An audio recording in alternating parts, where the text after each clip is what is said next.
Don't be time traveling, kids. PSA, time travel bad. Just don't do it. Time travel, it's never worth it. Like drugs. Don't do drugs, kids. Don't do time travel.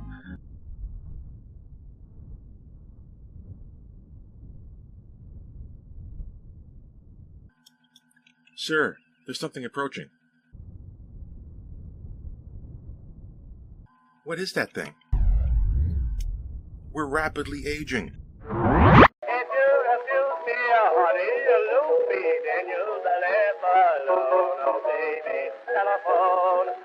What's up, everybody? We're back with Prodigy Season 2. Another two-parter. There's a lot of two-parters in this season. And when you only have 20 episodes in your season, half-hour episodes that is, like 3 or 4 two-parters is kind of a big chunk of time, you know, to be dedicated to two-parters. It's almost like they wanted to do 1-hour episodes, but they didn't, which I'm fine with, because I do like the half-hour episodes. This is Ascension. Remember when I said, if you look at the names for Cracked Mirror and A Tribble Called Quest, the last 2 episodes of Star Trek Prodigy, you could kind of guess what they were going to be about. If you've been paying attention to the characters of the Prodigy universe in Star Trek now, you would know, maybe, what's going to go on in an episode or two-parter called Ascension.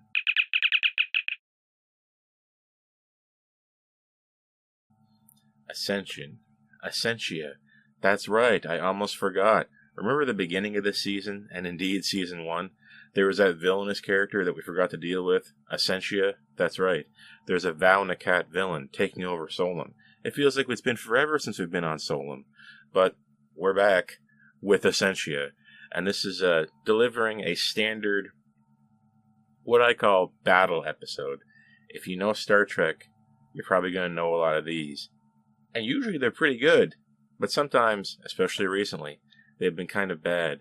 Because battles are about the changing tide, a give and take, a tug of war. It's not about pew pew pew and having a million things shooting at you. Like in Star Trek Discovery Season 2.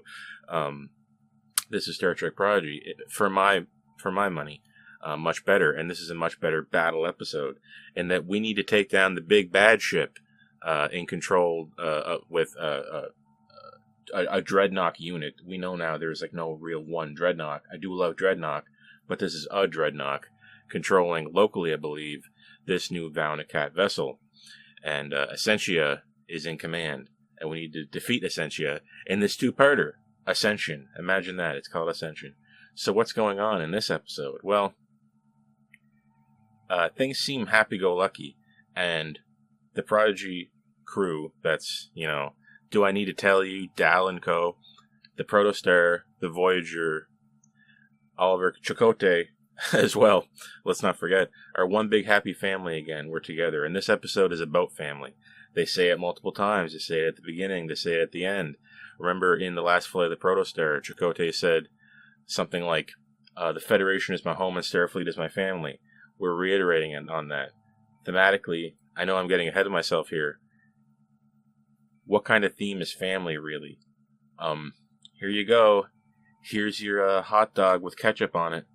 It's family. What's the theme? Family. Enjoy the chicken nuggets. Here you go. Basic. In the thematic sense, and normally I would put this at the end of the review, but they do hammer it home here a little bit too much. Family comes up a lot. It's about family. I'm your family. You're my family. You're watching this. Are you my family? I don't know. But that seems to be what it's kind of about. And we're all together again. But there's an incoming message from Admiral Jellicoe. Yes, sir. No, sir, Admiral Jellicoe. Yes, sir. Anything you say. You say jump, I say how high, Mr. Jellicoe. I like Jellicoe because they don't ruin him. They don't ruin him. They have so many opportunities to ruin him, and they won't do it. That's why he's the best admiral. They won't turn him into an evil admiral. They just won't. So kudos to them. Jellicoe has an urgent message for our crew, and it's been a while since Chakotay was involved in a debrief, and they do switch his badge around. Janeway puts the new badge on, the new kind of ugly one, dress code and all that, and they do reminisce about time travel and how, wow, Chakotay, you had to travel through time to save the Protostar, just like I traveled through time. I traveled through time to save the Voyager way back at the end of that TV show, Star Trek Voyager. Remember? Oh yeah, Star Trek Voyager. Time travel, chronometric weapons, timey-wimey. Makes you think, right? Hopefully nothing bad happens with that, with chronometric weapons and all that again. The Voyager crew should be prepared now, and Starfleet itself, one would hope. Chakotay mentions that they, these new uniforms and everything, and, we changed my badge. I gotta look the part for this debrief, and they kind of chime in, Janeway does. My uniform is, inspired by the, spoilers for End of Voyager, the future Janeway uniform. Okay, setting up, a sub-theme here of, a recursive invention loop, where I go back in time and invent the thing that I have later. So if I go back in time and I, let's say, I'm wearing this red shirt, right? I go back in time a year or 10 years, and I give myself this red shirt to wear and say, hey, you look pretty cool in this. Who gave me the idea for the red shirt? Right? It's a loop. It's a causal loop. These do occur in Star Trek Prodigy, but they occur on multiple instances in this episode. We mention it here, and then it kind of shows up again in the background. If you're really paying attention, you'll notice it. Lots of strange things happen when you can control time.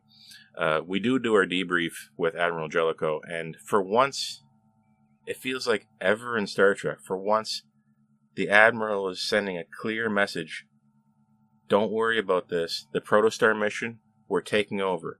Starfleet itself is taking this over. We have experts on this, on temporal mechanics. We're going to figure out how to send the Protostar back where it needs to be. You guys don't worry about it. You guys just come back to San Francisco. We'll disperse the crew. Janeway, you go back to your desk. Everything will be fine. And you're expecting, as a viewer, for the characters to say, hell no, we're not doing that. We're going to blah, blah, blah. We're taking over and blah. I hate that. I hate that in Star Trek. And you see it so many times, but they don't do it here. All of our characters, they toughen up and they say, you know what? Maybe it's the end of the road for us. And they all agree. Chakotay agrees. Tysus agrees.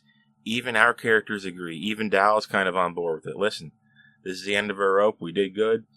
Wesley said we were important. Maybe we were important and we did what we needed to do. Now it's our time to step back. The maturity on display in this, ostensibly, what is a children's show. The maturity. It was so refreshing to see that. Finally, just listen to the Admiralty. They got this. Surely everybody at Starfleet, the collective intelligence and skill of all of Starfleet, can put the Protostar back in the past better than we can. Surely, they're not stupid. And we finally get that on display, and I was so thankful. But this is a Star Trek TV show, as in things need to happen, and these are our main characters, and what are they up to? Not everything can be hunky-dory. You'll see how this goes eventually. Another trope creeps in to, dissipate any of the goodwill that they developed from, bowing down to the Admiralty, allowing the process to take control. The amazing display of maturity here gives way to another Star Trek trope that I was satisfied by in a way, because we do need to have our characters continue the action, don't we? This is a show, after all. We need conflict and resolution, and we need to follow our characters, unless we do an anthology thing and have all new characters each season, which maybe should have been what they did a long time ago for Star Trek. People have been talking about an anthology Star Trek show for a long time. Maybe it's time. I don't know. Maybe that's what Starfleet Academy should be. Every season, different characters. Who knows? Just putting that out there. But there's a problem. Gwyn, get to the bridge right now. Huh? I need to go to the bridge. Except they don't do that. They do comm badges. Anyway, Gwyn's on the bridge, and it's a message from her father. I'm going to try to pronounce this. Iltherin? Is that what it is? And a long time ago, when I first started reviewing Star Trek Prodigy, I had it on good authority that his name was Solom, and I may have been reviewing it under those pretenses. That was wrong at that time. If you're really into Star Trek, you see leaks. Like, I remember when the patch on the Star Trek Enterprise uniforms leaked. Remember? Do you remember that? Have you been around this long? Do you remember the leaked patch design? And people figured out that was the Akira, and people were freaking out, and how that was going to be the Enterprise. I remember the patch leaking. Anyway, leaks, right? So I really thought that his name was Solom. I guess it's not. I guess it's Ilthurin. He's found a downed Starfleet shuttle, and once you see the greater context of this episode, you'll probably wonder, like I did, was this intentional? Was he put up to do this by Asencia? Was he at gunpoint or phaser point or whatever they use on Solom?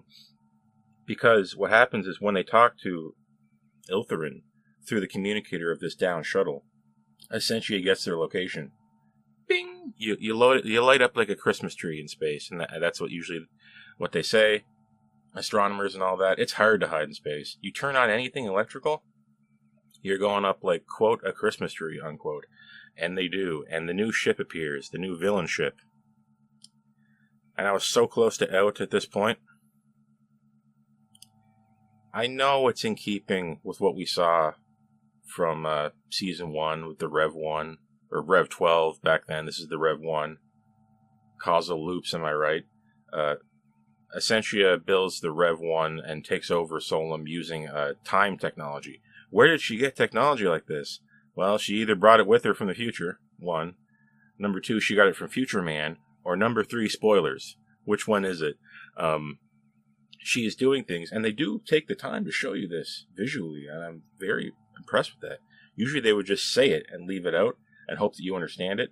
They show a video of Solom where Asencia is putting things in domes where time runs differently, so the ships can be constructed that would take months in minutes outside those domes. So we have a time differential where the ships are being built. So we're seeing, I don't know, years, decades perhaps, of technological development in minutes, days, weeks outside of it. Very cool. How's she doing this? That's where we're getting this new advanced technology. So we're seeing a ship that the Valnicat shouldn't have, that eventually leads to the development of the Red 12 and the bad timeline. Recursive, causal. Don't be time traveling, kids. PSA, time travel bad. Just don't do it. Time travel, it's never worth it. Like drugs. Don't do drugs, kids. Don't do time travel. And this ship, it's just a big pile of spiky garbage. It's the same. You knew it had to look like the Rev 12, right? I still don't like it anymore. I can't tell the difference. There was this, and the Narada, and that thing. And I just killed something that looked just like this in Star Trek Resurgence. Check out my video of that. I did an entire playthrough of that game. It was fantastic, by the way. I just don't need to see the ship design anymore. It's a big angular pile of crap. Where did the experts, the titans of villain ship design go? Where did they go? You know, where's the Dideridex? Remember that? Just an incredible, the Borg cube, incredible. Unforgettable designs that we just kind of throw away now. You know, D7, Borg cube, Dideridex. Unforgettable touchstone pieces of Star Trek visuals have given way since, the scimitar in Star Trek Nemesis to angular piles of garbage, over-designed. They don't start from basic, strong principles. You want to get the basic shapes right, not just keep adding things. They all look the same.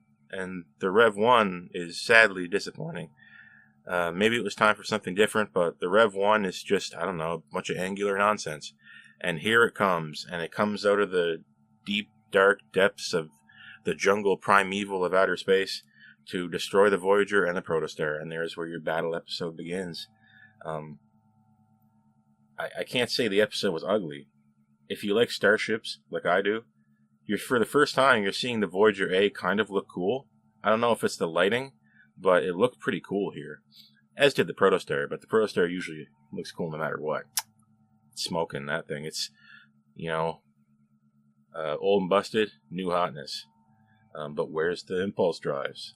I don't see impulse drives on the Voyager or the Protostar. I keep looking. People keep saying they're at the end of the nacelles on the Protostar, and built into what, I don't know, the secondary hull of the Voyager. I can't tell. I don't know what's going on. I'm going to do a community post on it later. You'll see. You'll see, trust me. But the battle ensues, and the Voyager A is being shook about, and we lose one of our Nova Squadron guys, Grom. She falls down and breaks her arm or something, and Dal, you're up. Chakotay gives him the nod. This is so cool. And then they put Dal in with the Nova Squadron guys. Never Squadron? Never say that again.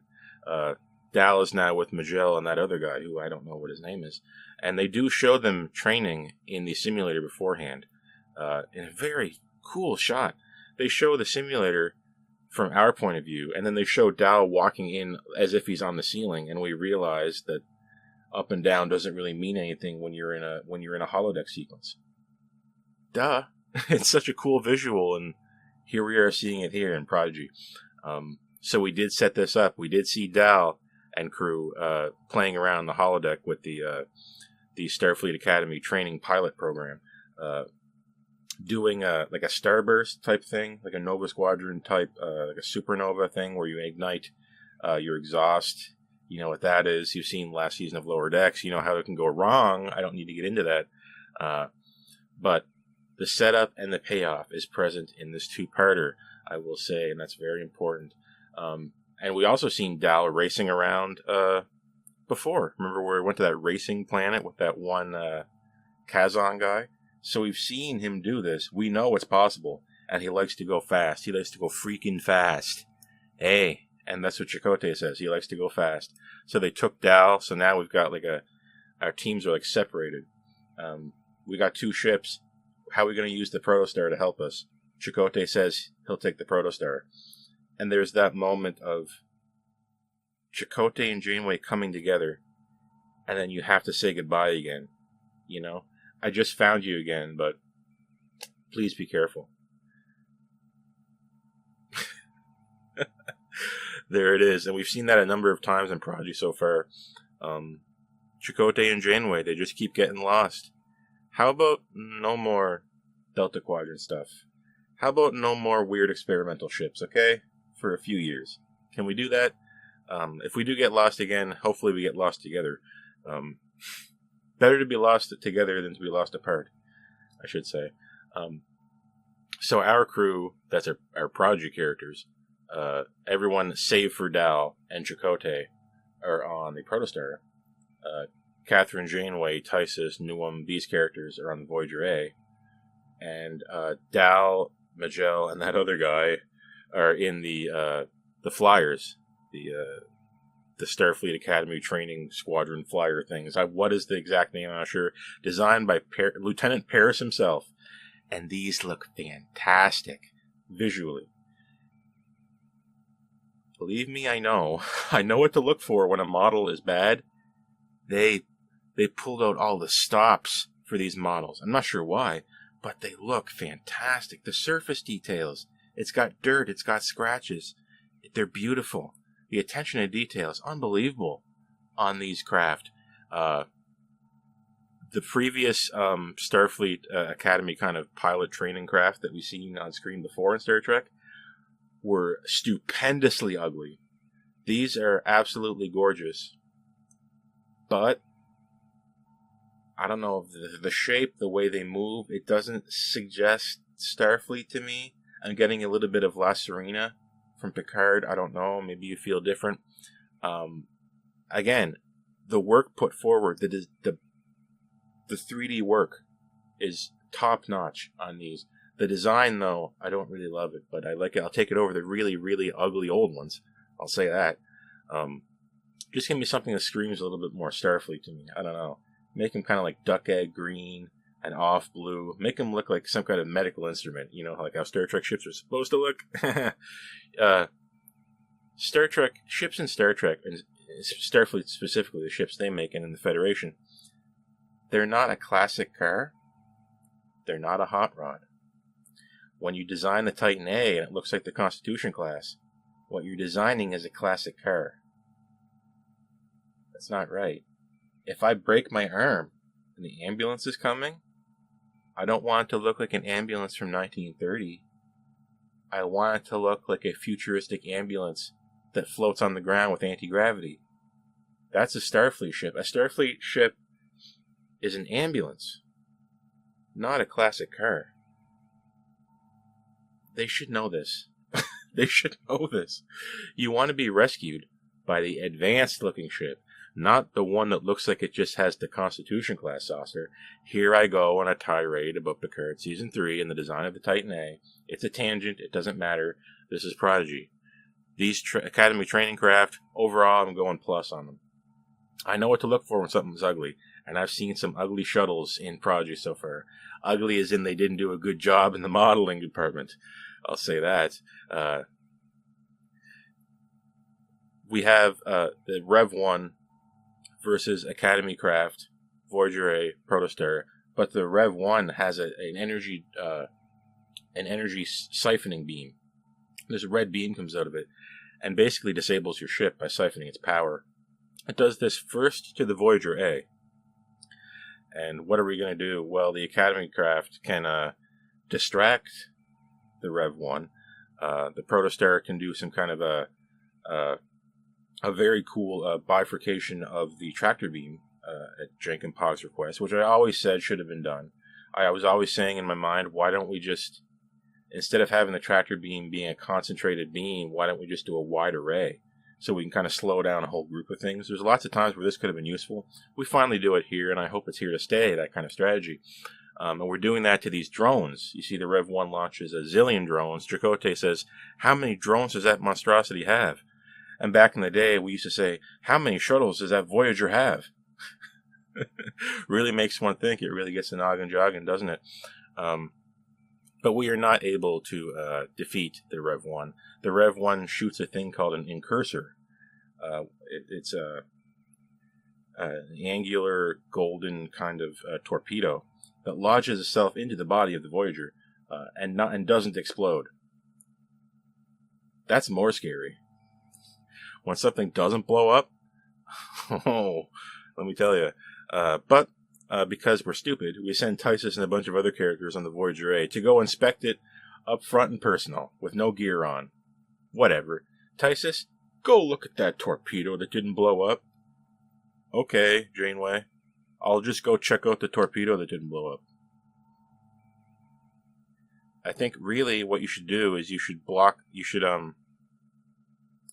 set up a high-level force field around it, seal the bulkheads, evacuate evacuate the atmosphere from that room, turn off the structural integrity field on the outside skin of the ship around that, and blow open a hatch and send in a shuttle. If I can think of that in 1 second, maybe they should have done that. Maybe that's what the crew should have did, but they didn't do that. They sent their characters to walk in Star Trek style with no gear on to go check it out. It does indeed activate. It sends out a circular shockwave around it in all directions that speeds up time. Great. Chronometric weapons. Awesome. I love it. I love dealing with weapons that distort time around it. That's so fun. And we've seen this in Voyager before, and now we're seeing it again in Voyager. It's inside Voyager this time. So Tysus gets caught up in this blast wave coming out of it, and he turns old. He gets Newham. I love Dr. Newham, Counselor Newham. What's his title? I don't remember. The bedside manners, right? Tellarites. Am I right? Well, you have seniority now. Congratulations, Tysus. You have seniority. Because Tysus, in like 1 second, aged like, 50 years. I'm not sure how long an Andorian lives exactly. But it's, by my figuring, it's probably something like that. Keep that in mind. That could be important. This whole episode, though, I was wondering why it was that Asencia used the incursor, this weapon. What was the point? Did she want to capture the Voyager alive? Like, as in not destroyed and just kind of age the characters until they all die and then just kind of go away and steal it? Is that the idea? If that was the idea, why are we trying to cut it to pieces with those drones? It really looked like we were going to destroy it. But then we use that, which is a less destructive weapon physically. Very strange. I couldn't understand why we used it. That was one big question that was going on in my mind for this entire two-parter. And the difference between part 1 and part 2 is going to be blurred here. I'm not sure where one ends and the other begins. So we're just going to ignore that. Tysus ends up in medbay. As I said, Newham kind of like dunking on him, which is so funny. Oh, don't worry, we can fix this with a Cerberusian gene therapy.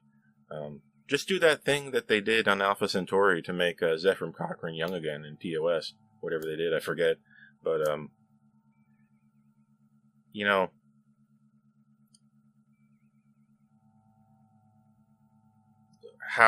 what do you think we're going to do to disable this incursor weapon? We have a character in this show called Zero who can exist without a body. We don't have a drone to go in and fix this because this isn't Discovery. This is further after Discovery. And we've stopped using drones. That, you know, what do they call them? Dots. I don't know if they could survive this time differential anyway. But Zero is it's like a metaphysical kind of being. This whole time since Zero got their new body, I've been saying in my mind, you got this new body. You take the body away from the planet where you got it. By their own admission, the body dies, and then you go on without a body, as you did before. But you could just come back and get a new body. And this episode is playing this off like this is big sad, like this is bad when Zero loses their body. And I was just thinking, you lived without a body for a long time before. You can build a new one, and we can go back to that planet and get a new biological one. Zero. What's the problem? I wish I could do that. Zero. You're golden. But we do play this up for tears and sads because we need to use Zero to turn off this weapon, this time weapon. The one character whose body is already dying without getting old. I know, you go do it. Okay, Zero goes, and it's a moment of self-sacrifice, and it's sad and all that. But Zero loses their newfound body, turning off this weapon. And we just saw Tysus get caught up in the wave from that machine, that device, that object, that projectile. Spend, I don't know, 1, maybe 2 seconds in it, and age to the point where he was dying, quote, dying of old age. But now Zero, whose body we knew was on a timer, and their dying of old age would occur in a matter of weeks anyway, say, to go turn off this device, but spends what I thought was minutes in there. How did Zero survive this? I guess Zero's new body was way more durable than they were letting on. On that planet where Zero got that new body, when they said the body would deteriorate, did they mean it was going to deteriorate in 1,000 years? Because Zero seems to be able to live long enough to turn this thing off. Or change its target. I think there's kind of a logical problem in here somewhere. Why does it affect Zero so much less? I don't understand. I thought Zero was on Zero's last legs. As in with the cane. But no, Zero was actually much more durable than we thought. And Zero was able to change the targeting of this device. You can't turn it off, you can change its target. Guessing time. Who are they going to change the target to? I know, one of the flyer things, one of the Academy craft. Awesome. They set it to, I believe they set it specifically to maj'el's craft. And we go from one self-sacrifice to another. Self-sacrifice, causal loops, family. There's all kinds of background themes whirring in your mind here. But they're all kind of obvious, and they're not really, heavy-hitting. They're just kind of on the surface, and they're there for you to peruse. They're there for you to have little bites of cheese here, a little bit of an olive here, maybe have this mushroom from the smorgasbord. So good. That's how the theme kind of works in this. Maj'el, we've seen them training to do this supernova, the Boothby supernova, I think they call it. Wink, wink, nudge, nudge, say no more, say no more. And we see them pull it off here, the setup and the payoff. This weapon is now targeting Maj'el's ship, and Maj'el's ship flies directly into the Rev 1. And they're going into it, and they're going into it, and they're going into it, and then they do that thing where they flip up like that, and they launch the habitat module of these vessels and blow up the propulsion module at the exact moment that the incursor collides with the Rev 1, destroying the Rev 1 utterly, and destroying Dreadnought. And remember how remember in Star Trek Enterprise when the Romulans are using the psychic Anar to remotely control the Romulan vessels, thus allowing for TOS to fight the Romulan War without having actually seen Romulans, if you know your TOS lore.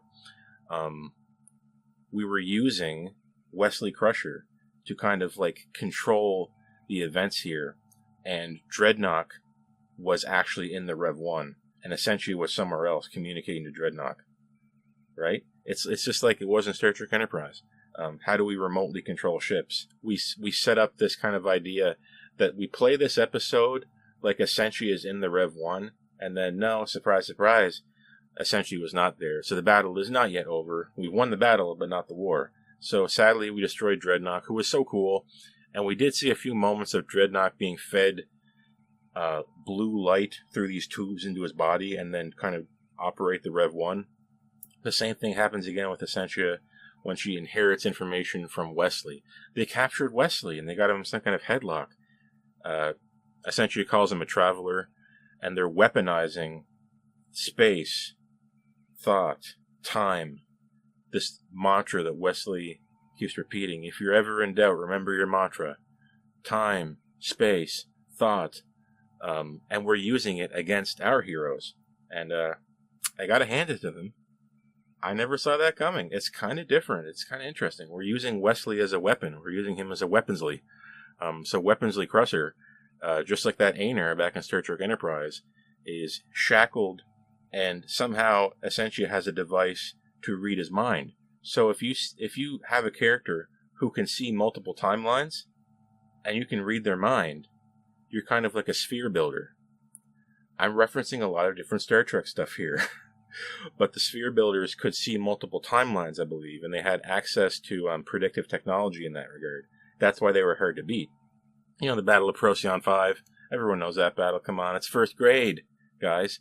But we're kind of doing that here with Wesley.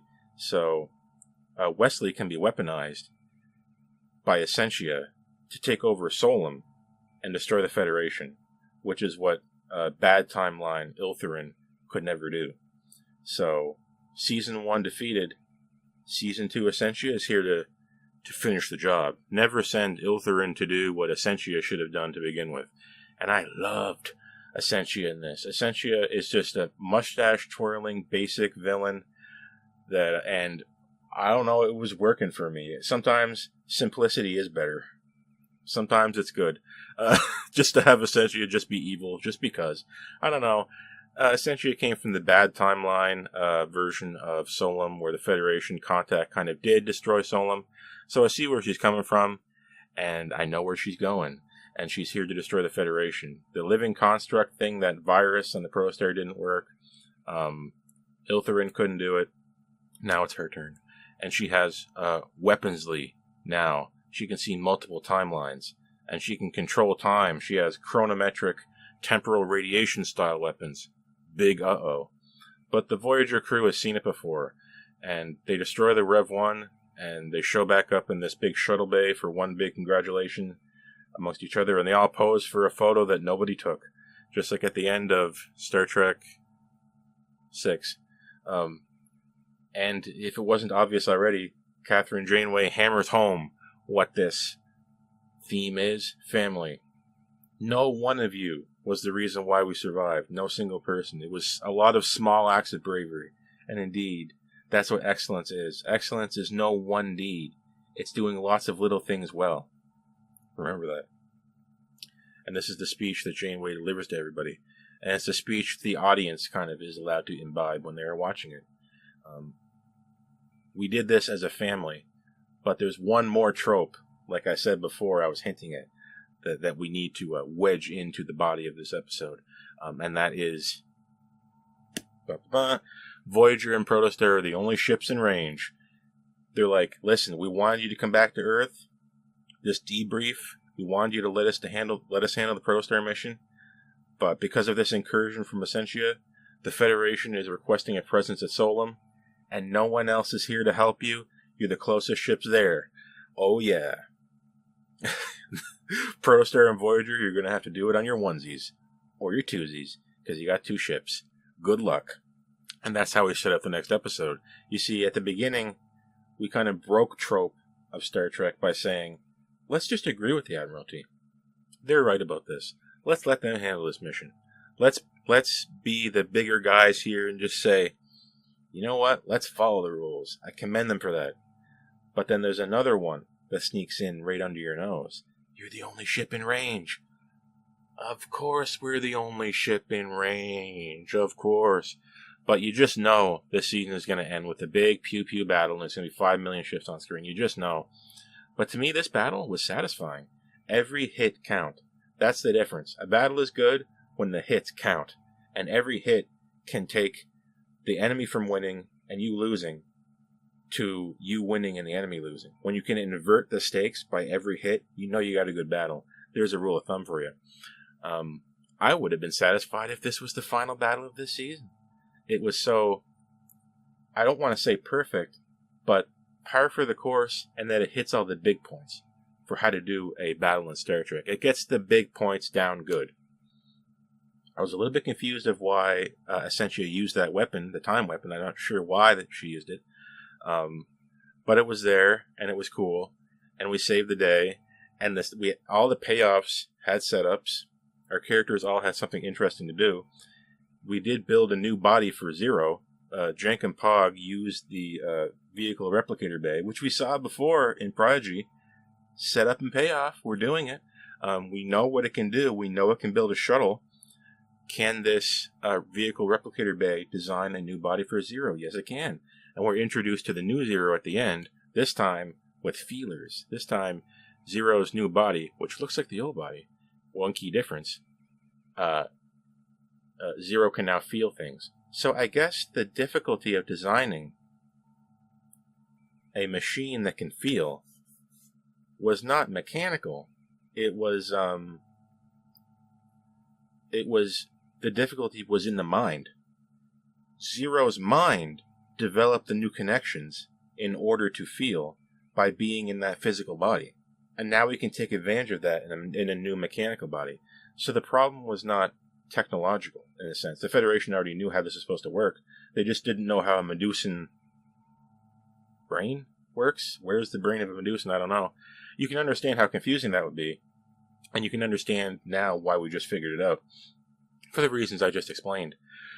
So, it's hard to feel super sad about Zero when you always knew we could just do it this way. You always knew we could just build a new body. And you always knew we could just go back to that planet and get Zero a new biological body. So the whole big sacrifice of Zero falls a little flat. But it does deliver in some regards. One of them not logical. The sticking point here is how Zero survived that long in order to switch targets on the incursor. But I'll leave that up to you to figure out later. Maybe someone will just say, oh, you missed this very important detail, and basically you're stupid. And you'd be right, because I'm watching this children's show because I'm a child at mind. So with all this out of the way, musically, when the Protostar showed up to save the Voyager and did kind of its bombing run here, that was so cool. And then the drones kind of set up like what was almost like a Tholian web kind of defensive net that blasted back the shockwave from the quantum torpedoes that disabled the ships. That was really cool. But the music playing there, it was like a reprise of the main Prodigy theme to go along with the action of the Protostar. But it was kind of like a more upbeat, more energetic version, and I really, really like that. There is a few other energetic pieces of music that kind of play here and there, incidentally, which I really did enjoy. Visually, You're getting a lot of starships on screen. The Rev 1 is ugly as heck, but it's par for the course for how these Valnakat ships look. So I can't really fault it in that regard. I just wish that from the very beginning these ships looked really different. A lot of Voyager A. The Voyager A for the first time looked kind of cool to me. Protostar on full display. It would have been cool to see some other ships, but like I said, the Academy craft, the one-seater ships, for what was on display, they were absolutely top-notch, especially when compared to some other shuglies. I call them shuglies. Other shuttles that were ugly we've seen in the past from this show. The design-wise, again, is what the problem is. The initial design, what you had on paper, was the initial problem. But the work shown was very good. Show your work. Remember to show your work, guys. And they certainly did it with these new ships. Thematically, I've been over this, peppered in all throughout this review. It's about family. It's about self-sacrifice. It's about causal loops. In the end of Star Trek Voyager, Janeway came back from the future, gave us this design for these new uniforms, and Asencia builds the Rev 1 in the past, having already seen the Rev 12, thus becoming the progenitor of this line of ships for the Valnakat, going back and inventing things so that no one really invented it. Who came up with that uniform that Janeway had? I guess we just don't know now. So there's your themes, there's your sound, your visuals. Plot-wise, it's just a battle. Battle episodes are not big on plot. They're big on the moment-to-moment action. It's like a plot that's condensed into tiny little moments that occur and how they relate to each other. So a battle is technically won when we're back at square one. So normally I would say a plot is supposed to work in such a way that we're not at square one again. We're not back to status quo. We've gotten further ahead. But in this regard, further ahead is beating the Rev 1 and then getting our call from the Admiralty to continue on to Solon. So we start off happy. We end off happy, but with a new mission to go on to Solon. In that regard, there's not a lot going on with the plot, but it suffices for a solid battle episode, plot-wise, I'll say that. With all that nonsense out of the way, that was Star Trek Prodigy Ascension, Parts 1 and Parts 2. And I'm going to have to go with a rock-solid 6.5 for this two-parter. Not as good at all as Last Flight of the Protostar, but solid. And we're in the last third of this season of Star Trek Prodigy now. And the last few episodes have been hitting. Hopefully we can keep up that momentum. I'm Lieutenant Mark, and I'm going to see you next time I see you. So long.